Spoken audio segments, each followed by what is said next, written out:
This is Brad Milkey of ABC News Start Here podcast with your sports update.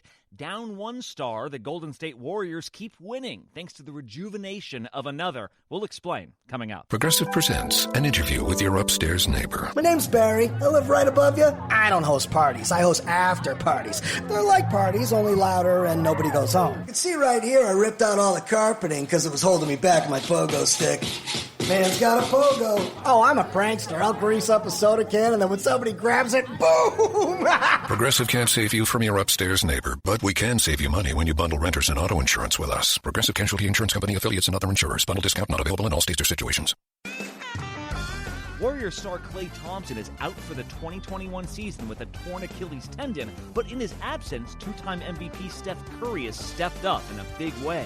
Curry sits near the top of the league in points scored and three-pointers made and set a new personal best with 62 points in a single game. This ABC Sports Update was brought to you by Progressive. Drivers who switch to Progressive can save an average of $668. Pole Position Podcast. Who do you believe when it comes to COVID-19 and how the heck we get out of this mess? Why is the government so desperate to prove me right? And there's a 92-year-old dude. He's out there shoveling snow. That man will restore your faith in humanity. Let me tell you that. We ain't going nowhere. We ain't going nowhere. We can't be stopped now, 'cause we're bad boys for life. Can I say thank you, though? Please and thank you to everyone who's been sending such nice feedback on the email, nightside@email.com, or, of course, on my Twitter, @JohnPole, @JONPOLE. Every time you send me an email or you send me a nice comment on Twitter, know that it actually does give me inspiration and encouragement to keep sitting down here and bringing you the podcast.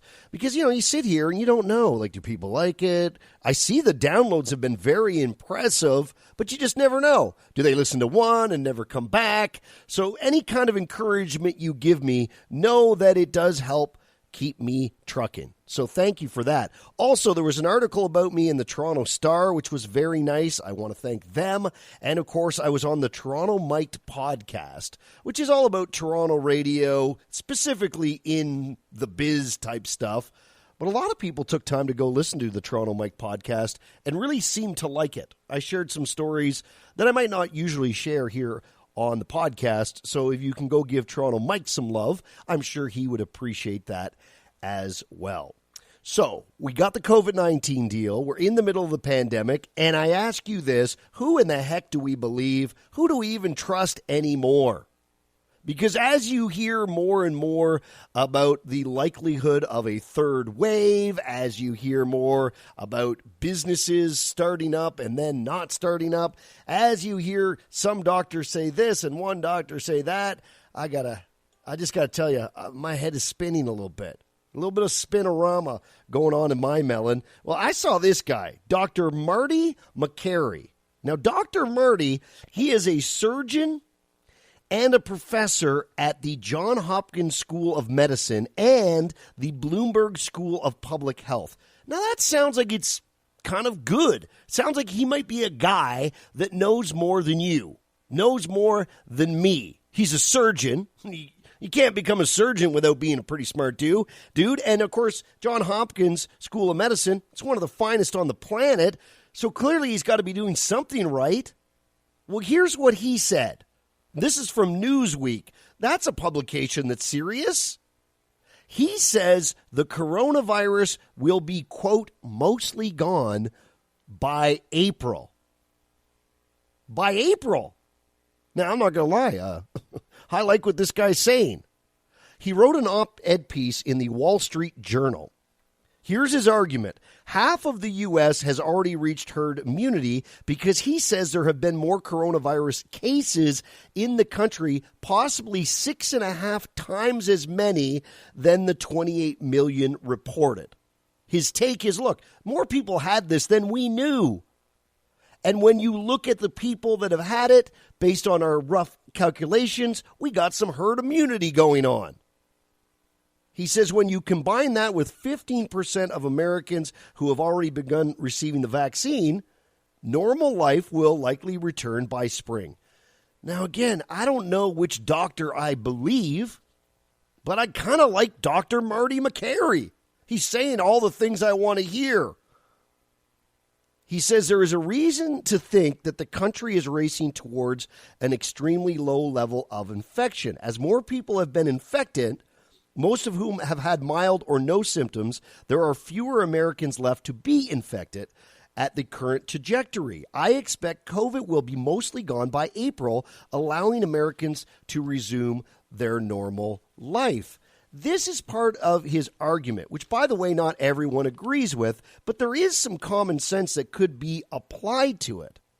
He says when you look at the observational data, which shows that a lot of Americans have already been protected not only from COVID-19, but also the new variants. When you look at how the graphs are going, he says it's consistent, and the rapid decline in the daily cases since January, there's only one way to explain them, and that is by putting it in the category of natural immunity. But, of course, politicians and journalists, they don't like to talk about herd immunity. They think it's a bad word, but his point is, look, it's the inevitable result of a viral spread and vaccination working together. So some have argued his point. For example, the CDC, the Centers for Disease Control, they believe that not as many Americans have been vaccinated, and certainly not enough to reach herd immunity. However, our Dr. Marty, he is going all in. He's like, look, the reality is there's a 76% reduction in daily cases over the last 6 weeks. And if you're a scientist, you have to ask yourself, why? It's got to be herd immunity. So here's where I'm at. Because the difficulty that both of us have is we don't know which expert is more experty. We have seen it in Canada, where the experts in Quebec said you have to have a curfew. That's how you curb this disease. Meanwhile, the experts in Ontario are like, no, you just need a stay-at-home order. So which experts are more experty? I don't know. Which doctors are more doctory? Not going to lie to you. I don't know. But I can tell you I read a lot about this. And what Dr. Marty is saying, and he brings up a good point, and if his answer isn't the correct one, I would like to hear the correct one. Because if you look at the graph of positive cases, and the graph goes up and then it goes down, and of course for the last wave it went up much higher than the first wave, and then it's gone down. When you look at that graph, it's the same in almost every single country. It's the same in India. It's the same in Sweden. It's the same in the UK, same in Canada, same in the US.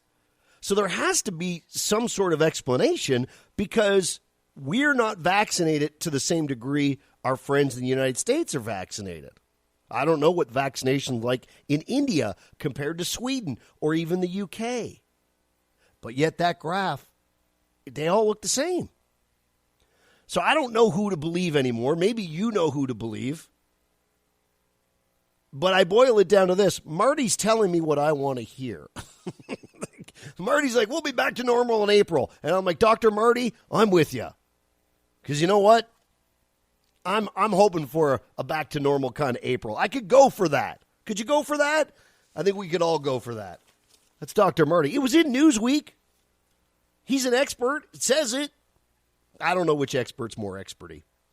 Coming up, we've got to give you some things to think about, including what you could do with beer when it comes to Lent. But this should anger everyone. It got me all in a tizzy. Samantha Harvey. Have you heard her name before? Samantha Harvey pleaded guilty to being behind the wheel in a drunk driving crash that sent 2 high school students to hospital. So she's like, yeah, guilty as charged. That's me. Well, her friends have decided to give her a little send-off because she has been sentenced to 6.5 years in prison. So her friends are throwing her a, quote, off to prison party. And it's at a bar. Can you imagine how the families of the victims feel about that? Here's what the TV news said. This is the invitation for a send Samantha Harvey off to prison party. Harvey pleaded guilty to being behind the wheel. The creator of the event tells me it's canceled. Rick's Tavern in Fairfield says it had no idea what the party was for. The restaurant posted today it would never host this kind of event. I just don't understand the thinking of my friends going to jail for drinking and driving. Let's have a party at a bar to send her off. People are thinking that way. And when we live in this world of cancel this, cancel that, which usually I'm kind of against, canceling this party, I'm all for. Should have never been planned to begin with. Candy Schluter is a mother of one of the teens who was injured. She's glad the party is a no-go. She says it's insulting to those who she hurt, including one girl who is in a wheelchair. I feel like she has a disregard for, the consequences and, hurt that she caused. How honest are you about pleading guilty when you are ready to have a party? Hey, Judge, can we just get this over with? I got to get to my party down at the local tavern. Of course, everyone says she just needs to reflect on what she did. I hope she takes that time to learn from it and doesn't get behind the wheel again in that state and maybe take somebody's life the next time. Drinking and driving is one of those things, to me, it's unforgivable. It's unforgivable. I know that drinking is a disease. I know many people battle it. I get it. I know how tough it is to quit stuff. That said, man, oh man, drinking and driving, getting caught, injuring people, to me, unforgivable. Unforgivable. You got to do your time. Something we're going to be doing here, hopefully this week, is the podcast live. What does that mean? Well, technology is a wonderful thing. We are actually able to do this podcast live. I could give you a day and a time. I could send you a link. Boom, you hit that link and the podcast is live. What are the advantages of that? Well, maybe you want to interact with the show like we used to do with the text board, where you type in sarcastic comments and I read them and make fun of you. That's certainly possible to do in the live podcast environment. We're going to try it a bunch of different ways. One way we're going to try it is on Twitch. Twitch is a app where you can go on there and a lot of people play video games and you can watch them play video games. You might not be into that. Some people do woodworking. Other people are doing exercising. Some people are just kind of shooting the shiz, which is kind of what we're going to do. So if you go to twitch.tv, twitch.tv/Frubar, FREWBAR, and you hit the follow button, you will get a notification when we go live. That way, if you'd like to be part of the live podcast, you can be. And then what we'll do is we'll do that podcast live. It will be uploaded just like you found this podcast, and you'll be able to hear the crazy interaction and the fun. And if you just like listening, doesn't matter. You download it, you listen whenever you want. However, if you want to be part of the party, you're, of course, always invited.